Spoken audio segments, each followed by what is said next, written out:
तो मलबे में शव तलाशते हुए नजर आए हैं पाकिस्तान के सुरक्षाकर्मी। हमले के बाद सुरक्षाकर्मी शव तलाशते हुए दिखे हैं। ये बड़ा अपडेट आप तक पहुंचा रहे हैं। जिस तरीके से भारी तबाही पाकिस्तान के आतंकी ठिकानों में देखने को मिली है, उसके बाद पाकिस्तान के सुरक्षाकर्मी मलबे में शव ढूंढ रहे थे कि कितने लोग हमारे मारे गए। गिनना भी है, बताना भी है और छिपाना भी है। और इसी को ध्यान में रखते हुए पाकिस्तान के जो सुरक्षाकर्मी हैं इसी मलबे से शव ढूंढ रहे हैं कि कितने लोग थे अंदर जिनको भारत ने मार दिया।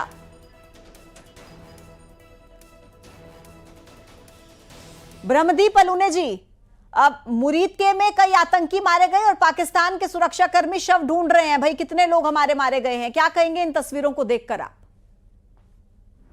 पूजा देखिए, मुरीद के जो है वो लाहौर से तकरीबन 30 किलोमीटर दूर है। लाहौर को पाकिस्तान जो है अपना मुकुट बताता है, सबसे खूबसूरत शहर बताता है। अब भारत की जद में लाहौर भी था, लेकिन हमने टारगेट किया मुरीद के जो है वो आतंकियों का बहुत बड़ा गढ़ रहा है। वहाँ पर आतंकियों को बहुत बड़ा प्रश्रय मिल रहा है। जमात उद दावा का वहाँ पर कार्यालय रहा है, जहाँ से लश्कर ए तैयबा जैसे संगठन निकलते हैं। तो वहाँ पर आतंकियों को जिस प्रकार से भारत ने निशाना बनाया है और पाकिस्तान की सेना आतंकियों के शव ढूंढ रही है, इसी के साथ साथ उन्होंने वहाँ की जनता पर अब प्रतिबंध लगा दिया है कि कोई भी वीडियो नहीं बनाए, क्योंकि वहाँ से जो वीडियो बने उससे पाकिस्तान सरेआम हो गया है। जो मीडिया कुप्रचार कर रहा था उसको सरेआम वहाँ की जनता ने कर दिया कि हमारी सेना क्या कर रही है।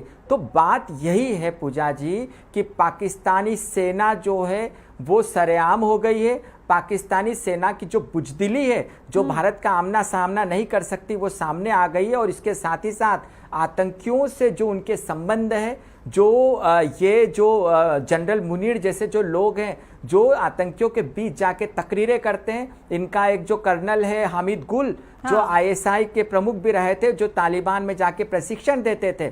तो ये लोग अपने आप को कैसे पाक साफ बताएंगे, जिनके हाथ खून से रंगे हैं, जो कट्टरपंथ को फैलाते हैं, जो पूरी दुनिया में धर्मांधता का प्रचार प्रसार करते हैं, जो दुनिया में सांस्कृतिक टकराव को पैदा करते हैं। तो ऐसे आतंकियों को जो भारत ने मारा है वो बहुत ही ऐतिहासिक काम किया है। प्रधानमंत्री मोदी जी का ये बहुत ही ऐतिहासिक कदम है। और इन आतंकियों के शवों को जो उठा रहे हैं पाकिस्तानी सैनिक, उनको ढूंढते हुए यह एहसास भी होगा कि यदि भारत की सेना के सामने आए तो फिर उनके शवों को उठाने वाला कोई नहीं मिलेगा। बिल्कुल, बहुत अहम बात ब्रह्मदीप जी आपने कही है। और एसएल शर्मा जी भी मुझे लगता है इस बात से बिल्कुल सहमत होंगे कि पाकिस्तान का चेहरा बेनकाब तो कब का हो चुका है। जब ये ओसामा बिन लादेन जैसे आतंकियों को शय देते हैं और ये बड़े बड़े नाम आतंकियों के जो इनके यहाँ पर होते हैं, और उसके बाद भी जब ये जनाजा उठाते हैं और आतंकियों के शव को तलाशते हैं, क्या बाकी रह जाता है इंटरनेशनल स्टेज पर इनका चेहरा बेनकाब होना? एसएल शर्मा जी,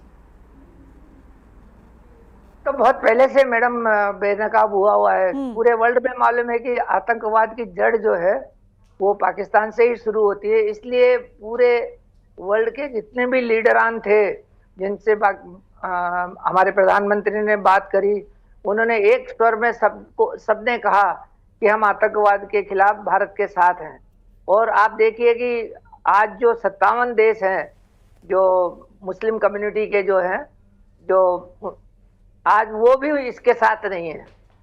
पाकिस्तान के साथ जो है मुस्लिम देश भी नहीं है। और उन सबको मालूम है कि अगर पाकिस्तान सऊदी में जाता है या यूएई में जाते हैं तो वो भीख मांगने जाता है या चोरी करने जाता है। हाँ। और जितने भी मैं मिडिल ईस्ट में, मैं 20 साल में रहा हूँ मिडिल ईस्ट में, तो वहां पे 80% जो लोग हैं चोरी के केसेस के अंदर पाकिस्तान के जेल में जो है वो पाकिस्तान के लोग हैं। तो इसलिए उन लोगों ने अब पाकिस्तान के ऊपर प्रतिबंध ही लगा दिया कि पाकिस्तान के लोग आना ही नहीं है अभी। तो वो इंटरनेशनली जो है पाकिस्तान तो एक्सपोज है कि ये पूरा टेरर जो है पाकिस्तान से शुरू होता है और पाकिस्तान में ही खत्म हो जाता है। बिल्कुल सही आप कह रहे हैं, लेकिन बिल्कुल पाकिस्तान में खत्म होता नहीं है सर। मुझे लगता है पाकिस्तान में अब इस आतंक को खत्म भारत को ही करना पड़ेगा। क्यों ब्रह्मदीप जी? अगर इन्हें खुद खत्म करना होता तो कब का कर दिया होता। खत्म का मतलब है कि वही सोल प्रोड्यूस